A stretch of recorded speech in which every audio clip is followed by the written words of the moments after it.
नाज़रीन, drama serial इंतहा में असद बहुत हैरान होता है। नवीद भाई ने सब इतनी राजदारी से किया है कि मुझे बताना भी पसंद नहीं किया। आखिर उनके दिमाग में क्या चल रहा है। मैं सोच रहा था वहां जाकर नवीद भाई से उलझने की बजाय घर पर आराम कर लूं। अरुसा कहती है आप भी ऑफिस में चले जाया करें। असद कहता है अब तो ऑफिस जाने का सवाल ही पैदा नहीं होता।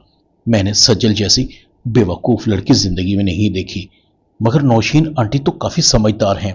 सेटल बिजनेस से पैसे निकालकर नए बिजनेस में हाथ डालना जिसके बारे में कुछ पता भी ना हो, ये कौन सी अकलमंदी है। अरुसा कहती है ये उनका अपना मसला है।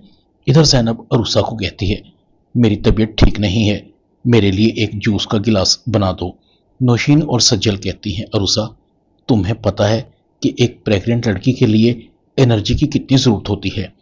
अगर जैनब अपने लिए खुद से जूस का गिलास बनाएगी तो इसे आराम कैसे मिलेगा।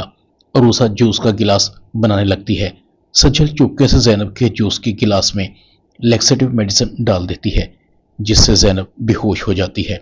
नवीद जैनब को आवाज देता है। जब जैनब नहीं बोलती तो अपनी माँ को आवाज देता है मामा देखें जैनब को क्या हुआ है, ये बेहोश है। जैनब को हॉस्पिटल लेकर जाया जाता है जहां डॉक्टर कहते हैं मुझे लगता है कि इन्होंने कोई पॉइजन या एक्सपायर मेडिसिन ली है। जैनब की मां कहती है यह कैसे हो सकता है, जैनब को कोई पॉइजन या एक्सपायर मेडिसिन क्यों देगा। नवीद फौरन नौकरानी को बुलाता है तुमने जैनब को जूस दिया था, बताओ इसमें क्या डाला था। नौकरानी बताती है मैंने जैनब बीबी के लिए जूस नहीं बनाया, जूस तो अरूसा बीबी ने बनाया था, मैंने तो सिर्फ लाकर दिया था। नवीद और भी गुस्सा हो जाता है। देखा मामा आपने, ये लड़की हमें बर्बाद करने के लिए आई है।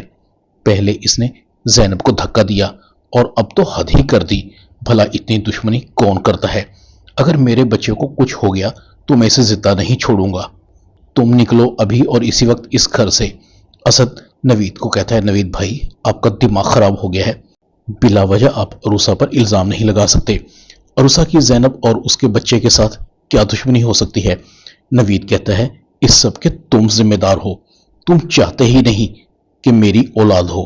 असद और नवीद झगड़ने लगते हैं। सज्जल और नौशीन बड़ी खुश हो रही थी। अब असल जंग शुरू हुई है।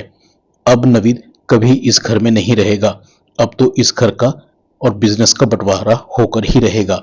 नवीद कहता है मॉम अब मैं इस घर में कभी नहीं रहूंगा। जैनब की मां कहती है मैं अपनी बेटी को किसी सूरत यहां नहीं छोड़ सकती।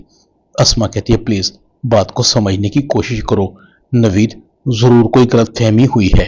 ड्रामा इंतहा में इतना ही। चैनल को सब्सक्राइब कर दें। शुक्रिया।